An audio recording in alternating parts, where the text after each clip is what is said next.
I never thought life would bring me back to that exact stretch of shoreline.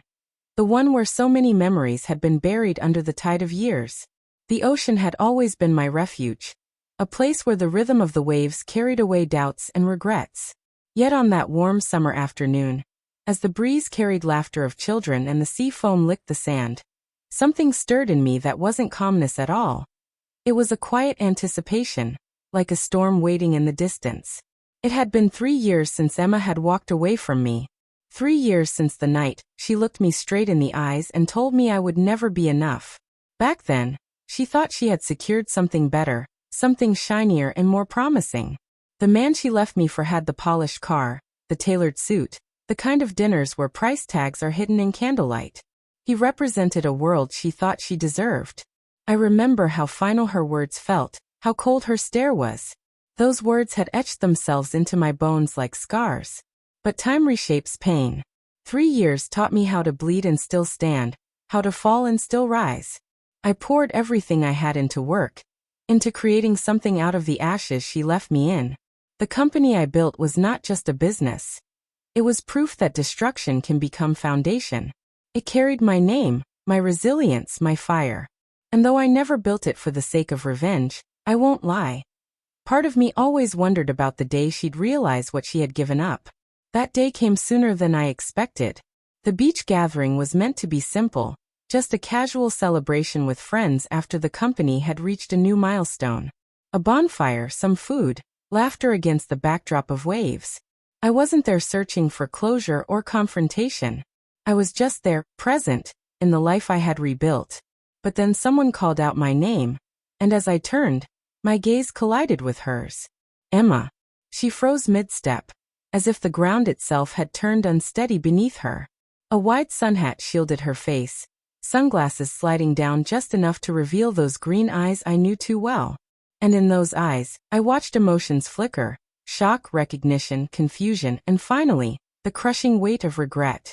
Her companion, a man I didn't recognize, tugged at her hand, urging her along, but she didn't move. Her lips parted soundlessly, caught between memory and disbelief. I didn't need to ask what stunned her. It wasn't only me standing there. It was the circle of friends around me, their shirts embroidered with the company logo, their laughter echoing proof of the life I'd built. It was the sight of what she had once dismissed as impossible now standing before her, undeniable. I didn't approach her. I wanted to see what she would do without me guiding the moment. Her hand trembled slightly as she tucked her hair behind her ear, though her eyes refused to leave mine. The man beside her finally caught on, following her gaze, his own expression tightening with irritation.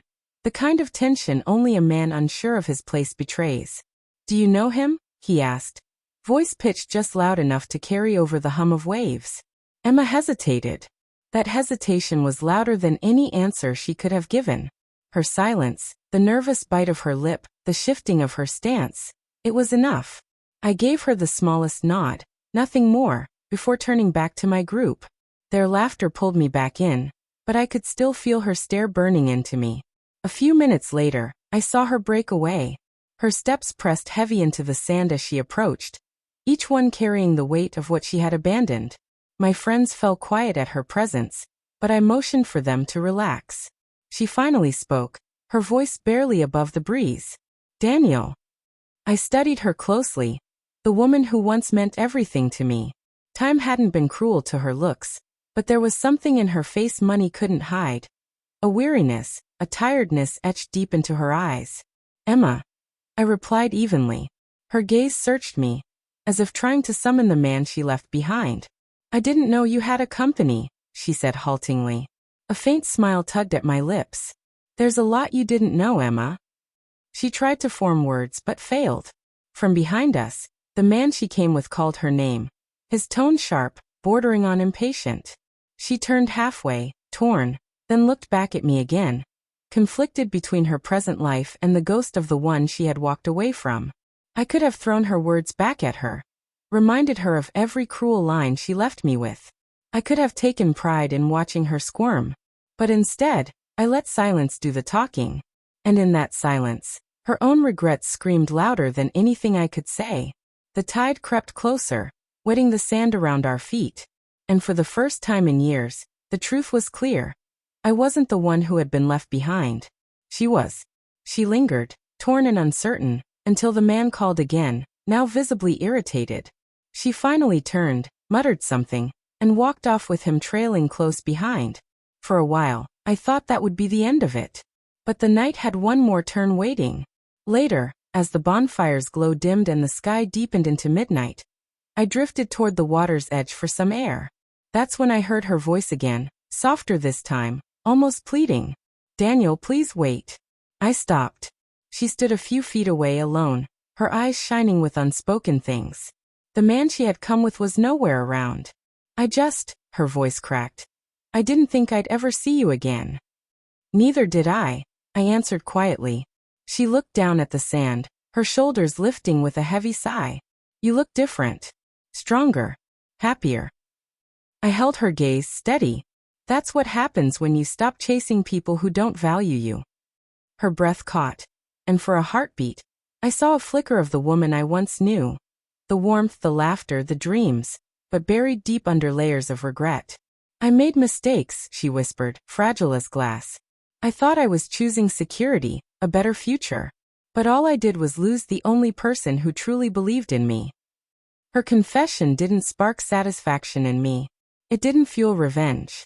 It only reminded me of the distance between the man I had been and the man I had become. "Emma," I said, calm but firm. "The past doesn't define me anymore. You leaving, it hurt. But it forced me to grow, and I don't regret who I've become." Tears welled in her eyes, but I didn't step forward. That wasn't my place anymore. "You've moved on," she murmured softly, almost to herself. I gave a small nod. "I had to. And you should too." The waves crashed louder, sealing the moment with their endless rhythm. She stood still, trembling in silence, until finally she whispered, "I'm sorry." And then she turned, her figure fading into the darkness of the night. As I watched her disappear, I felt no anger, no victory, no bitterness. Only peace. She had chosen her path, and I had chosen mine. Her collapse under the weight of her own choices wasn't something for me to celebrate. It was simply a reminder that sometimes losing someone is the only way you truly find yourself. Would you like me to also craft 10 alternate titles for this rewritten version in the same dramatic style you usually request?